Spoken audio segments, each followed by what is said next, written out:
Hello, ആ കിഷൻ. ആ വിനോദേ, ഞാൻ ഈ മണ്ഡപത്തിന് പുറത്തുണ്ട്. ഒന്നിങ്ങോട്ട് വരാവോ? ഒരു അത്യാവശ്യ കാര്യം പറയാനാ. ആ ഞാൻ വരാം.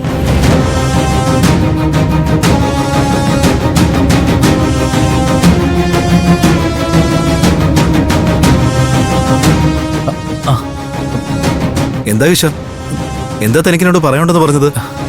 വിനോദേ, ഞാനിപ്പോ പറയുന്ന കാര്യങ്ങൾ ശ്രദ്ധിച്ച് കേൾക്കണം. ഈ കല്യാണം ഒരിക്കലും നടക്കാൻ പാടില്ല.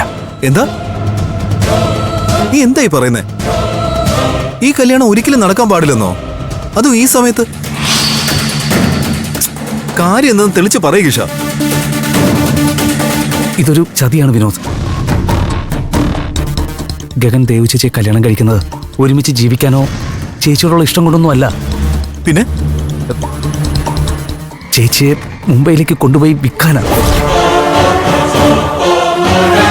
എന്താ നീ എന്താ കിഷോയെ പറയുന്നേ? അതെ വിനോദേ, ഞാൻ ഈ പറയുന്നത് സത്യസന്ധമായ കാര്യമാണ്. അതിനുള്ള കുറുക്കു വഴിയായി ഈ കല്യാണം. അതുകൊണ്ട് ഒരു കാരണവശാലും ഗഗൻ ദേവു ചേച്ചിയെ കല്യാണം കഴിക്കാൻ അനുവദിക്കരുത്. അല്ല, അതിപ്പോ ഞാനെങ്ങനെ? ഉടനെ എന്തെങ്കിലും ചെയ്തേ പറ്റൂ വിനോദ്. അതുകൊണ്ടാ ഞാൻ നിങ്ങളുടെ സഹായം തേടിയത്. സന്ദീപ് ഏട്ടൻ ഇന്നലെ ആരോ തട്ടിക്കൊണ്ടുപോയി. അല്ലെങ്കിൽ സന്ദീപ് ഏട്ടൻ ദേവു ചേച്ചിയെ രക്ഷിക്കാൻ എന്തെങ്കിലും ചെയ്തേനെ. എന്റെ ബലമായ സംശയം ഗഗന്റെ ആൾക്കാർ തന്നെയാ സന്ദീപ് ഏട്ടനെ കിഡ്നാപ്പ് ചെയ്തതിന്റെ പിന്നിലെന്നാ. എന്താ വിനോദ്, നമുക്ക് എന്തെങ്കിലും ചെയ്യണ്ടേ? ഇനി എന്ത് ചെയ്യാനാ കിഷൻ? നമ്മളെല്ലാം ഇപ്പൊ ഇവിടെ വന്നു കഴിഞ്ഞില്ലേ? ഇനി ഇവിടുന്ന് പുറത്തു പോകാനോ കല്യാണം നടത്താതിരിക്കാനോ യാതൊരു നിർവാഹവും ഇല്ല. അതൊക്കെ എനിക്കറിയാം വിനോദ്. പക്ഷേ ദേവു ചേച്ചിയെ രക്ഷിക്കാൻ എന്തെങ്കിലും ഒരു വഴി നമ്മൾ കണ്ടെത്തിയേ പറ്റൂ. ഒരു മിനിറ്റ്, അമ്മയാ. ഹലോ അമ്മേ, ഞാനിവിടെ മണ്ഡപത്തിന് പുറത്തുണ്ട്. ആ ശരി ശരി, ഞാൻ ഉടനെ വരാം. കിഷൻ, അമ്മ വിളിക്കുന്നു, ഞാനും കൂടി ചെല്ലട്ടെ. വിനോദേ, ഞാൻ പറഞ്ഞതൊന്ന് സീരിയസ് ആയിട്ട് എടുക്കണം. ഈ കല്യാണം നടന്ന ദേവു ചേച്ചിയുടെ ജീവൻ പോലും അപകടത്തിലാവും. ഞാൻ ശ്രമിക്കാം കിഷൻ. ഇപ്പൊ എനിക്ക് അത്രേ പറയാൻ പറ്റൂ.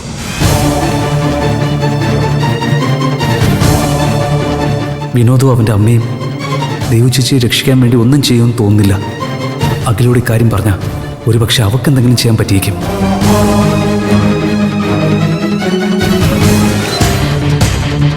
നേരാണോ ഗഗൻ? സന്ദീപ് അപ്പോ അവരുടെ കൂടെ നാട്ടിലേക്ക് തിരിച്ചു പോയില്ലേ? ഇല്ല ആന്റി, അവൻ തന്ത്രപൂർവ്വം ഇവിടെ മുങ്ങിയിരിക്കുക. അത് ഈ കല്യാണം മുടക്കാനും ദേവൂട്ടിയെ സ്വന്തമാക്കാനും വേണ്ടിയാണെന്ന് എനിക്ക് നല്ല സംശയമുണ്ട്.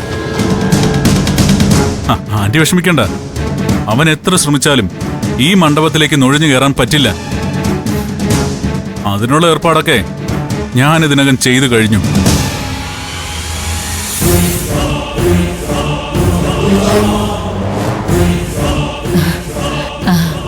തൽക്കാലം സന്ദീപിനെ കാണാനില്ലെന്ന വിവരം ദേവൂട്ടിയോ സുരേന്ദ്രൻ അങ്കിളോ അറിയണ്ട. വെറുതെ എന്തിനാ അവരെ കൂടെ ടെൻഷൻ അടിപ്പിക്കുന്നേ? അത് ശരിയാ. ആ ദേ വിനോദത്തിയല്ലോ. എന്നാ ഞാനും കൂടി ചെല്ലട്ടെ ആന്റി. നീ ഇതെവിടെയായിരുന്നു? അതെ, ഗഗൻ പറഞ്ഞിട്ടാ ഞാൻ നിന്നെ വിളിച്ചേ. ഒരു പ്രധാനപ്പെട്ട കാര്യം ഞാൻ നിന്നോട് കൂടി പറയാ. സന്ദീപ് ഇന്നലെ അവന്റെ കുടുംബത്തോടൊപ്പം തിരിച്ചു പോയിട്ടില്ല. ഇന്നലെ രാത്രി മുതൽ അവനെ കാണാനില്ല. അമ്മേ, അയാൾ ആരോ തട്ടിക്കൊണ്ടുപോയെന്നാ ഞാൻ അറിഞ്ഞത്. തട്ടിക്കൊണ്ടുപോവാനോ? ആരാ നിന്നോടത് പറഞ്ഞത്? അത് വെറും നുണയാ. അയാൾ ആരോട് പറയാതെ മുങ്ങിയേക്കുവാണെന്നാ ഗഗൻ പറഞ്ഞത്.